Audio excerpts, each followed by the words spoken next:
Sir ये जो बहस होती है भाषा और बोली की, तो सबसे पहले मैं चाहता हूँ कि आप भाषा को डिफ़ाइन करें, परिभाषित करें कि ये भाषा आखिर होती क्या है? अच्छा सवाल है।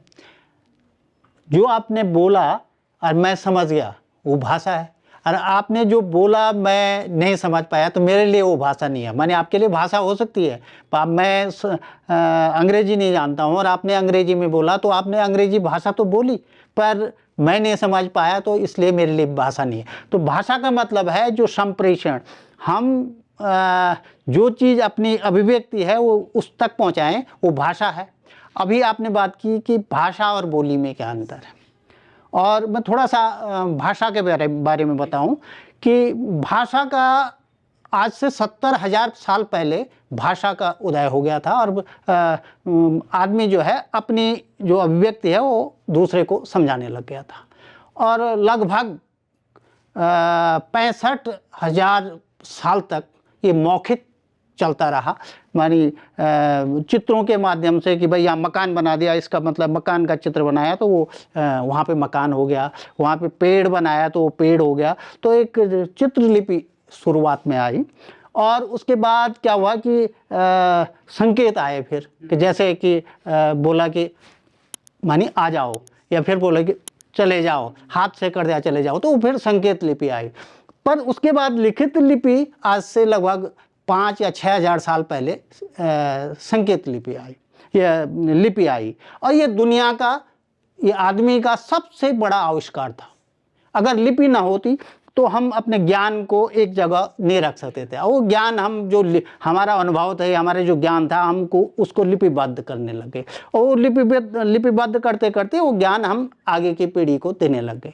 धीरे धीरे क्या हुआ कि भाषाओं का विकास हुआ, लिपियाँ, कई लिपियाँ आई, भाषाएँ आई। अब आपने कहा कि भाषा और बोली में क्या अंतर है। ये बोला जाता है, पहले एक थ्योरी थी कि जो सिर्फ बोली जाती है वो बोली है, और जिसका लिखित साहित्य है, अपना शब्दकोश है, व्याकरण है, तो वो भाषा है। ये माना जाता था। परंतु अब 2023 के बाद ये माना गया कि भाई जब खग ही जाने खग की भाषा, ये बोला जाता है ना, तो जब खग की भाषा जो ची ची ची करते हैं और उसकी भाषा हो सकती है, तो जो आदमी बोल रहा है उसको बोली क्यों बोले, वो भी भाषा होगी।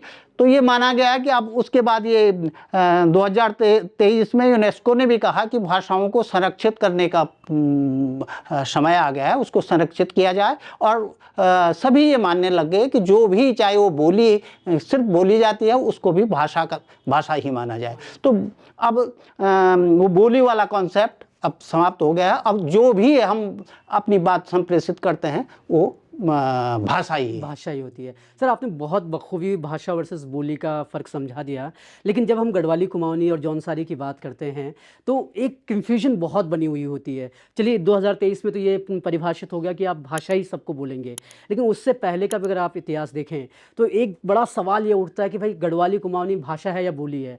कई लोगों के बीच बहस हो जाती है कि नहीं नहीं, ये तो बोली है, भाषा नहीं है। कई अखबार आप देख लीजिए, कई ऑनलाइन न्यूज़ पोर्टल आप उठा लीजिए, कहीं भाषा लिखी हुई है, कहीं बोली लिखी हुई है। तो गढ़वाली, कुमाऊनी, जौनसारी भाषा हैं या बोली हैं, इसका क्या जवाब हो सकता है? नहीं, अभी मैंने बताया आपको कि जो भी हम बोलते हैं, मानी अब पहले जो कॉन्सेप्ट था सिर्फ जो लिखित भाषा है वो भाषा है, और जो सिर्फ बोली जाती है वो बोली है। परंतु अब कॉन्सेप्ट खत्म हो गया, अब सभी को भाषा बोलते हैं, और जो पुराने लोग हैं उनको आदत पड़ी हुई है कि बोली बोली बोले।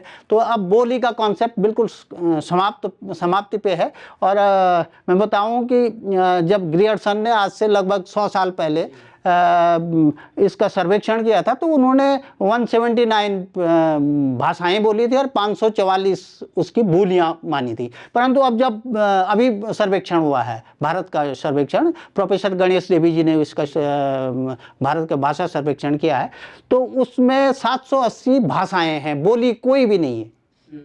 ये माना गया है कि जो भी होंगी वो सब भाषाएं होंगी। और उसमें अभी उन्होंने 780 की हैं, और भी अलग अलग भागों में जिसको प्रारूप बोले अलग अलग, जैसे गढ़वाली के हैं तो गढ़वाली के कई प्रारूप हैं, और नागपुरी अलग है, भदानी अलग है, श्रीनगरिया अलग है, सलानी अलग अलग प्रारूप है।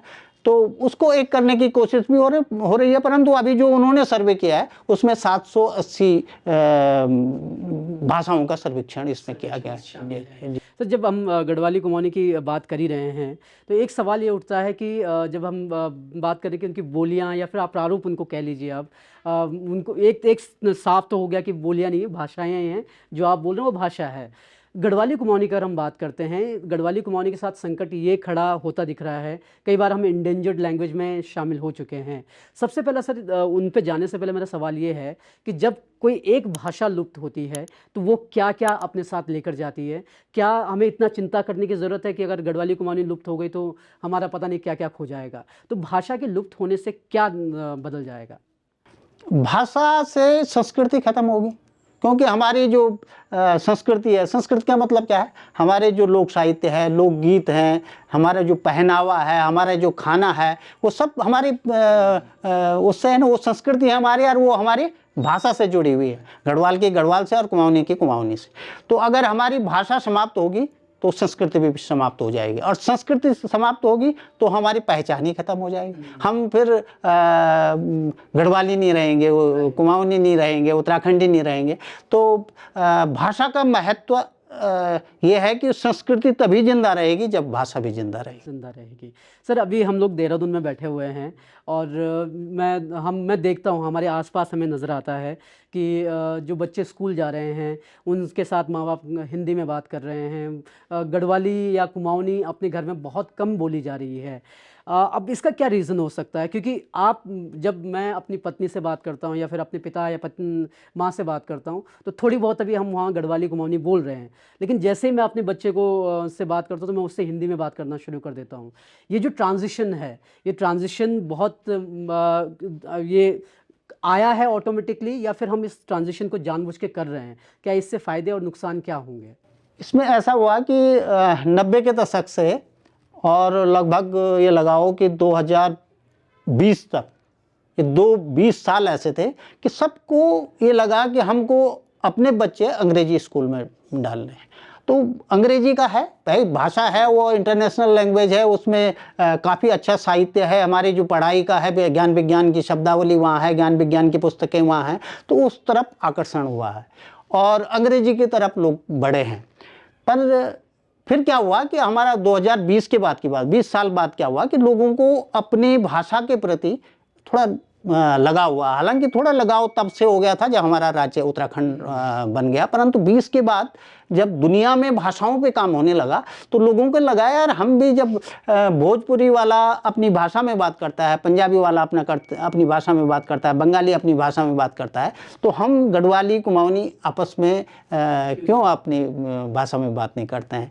तो ये धारणा बनी है। हालांकि जो इंडेंजर्ड की बात कर रहे हैं आप, तो ये यूनेस्को ये मानता है कि अगर वो भाषा अगली पीढ़ी को नहीं दे रहे हैं, बोलने वाले बहुत हैं हमारे यहाँ, ये लगाओ कि 23 लाख से ऊपर गढ़वाली बोलते हैं और लगभग 20 लाख कुमाऊनी बोलने वाले हैं, परंतु इंडेंजर्ड इस वजह से रखी गई कि जो आने वाली पीढ़ी है वो उस भाषा का प्रयोग नहीं कर रही है, उसमें बात नहीं कर रही है, उसमें अपना संवाद नहीं कर रही है, तो इस वजह से उसको इंडेंजर डाला गया है। परंतु अब थोड़ा सा अंतर आ रहा है, नए बच्चे भी अब उस ओर थोड़ा जा रहे हैं। उसका कारण है, थोड़ा सा मैं 1 मिनट और लूँगा। उसका कारण क्या है कि बच्चे ये बोलते हैं कि इस भाषा को सीखने से हमको क्या होगा, संस्कृति अगर जिंदा रहेगी तो नहीं भी रहेगी तो क्या होगा, हाँ क्या फ़र्क पड़ेगा, बानी उनका बोलना तर्क सही है।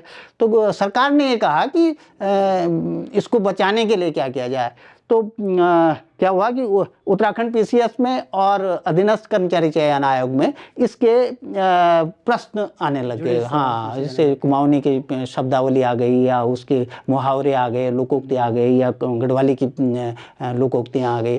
तो उससे क्या हुआ कि नई बच्चों ने जो तैयारी कर रहे थे सरकारी नौकरी की, उन्होंने कहा यार बिना इसके तो काम नहीं चल सकता, क्यों हमको उससे जोड़ना पड़ेगा ना, कोई चीज़ तो होगी। खाली संस्कृति के लिए नया बच्चा जिंदा रहना नहीं चाहता था, तो उन्होंने कहा यार ये भाषा को सीखना पड़ेगा। और थोड़ा उससे अंतर आया है, और फिर नई शिक्षा नीति जो हाँ जो 2020 में बनी है, उसमें भी मातृभाषाओं में शिक्षण का वो प्राविधान रखा गया है कि 3 से 8 तक जो है मातृभाषाओं में शिक्षण किया जाए। तो इस ओर भी तब लोग बढ़े हैं।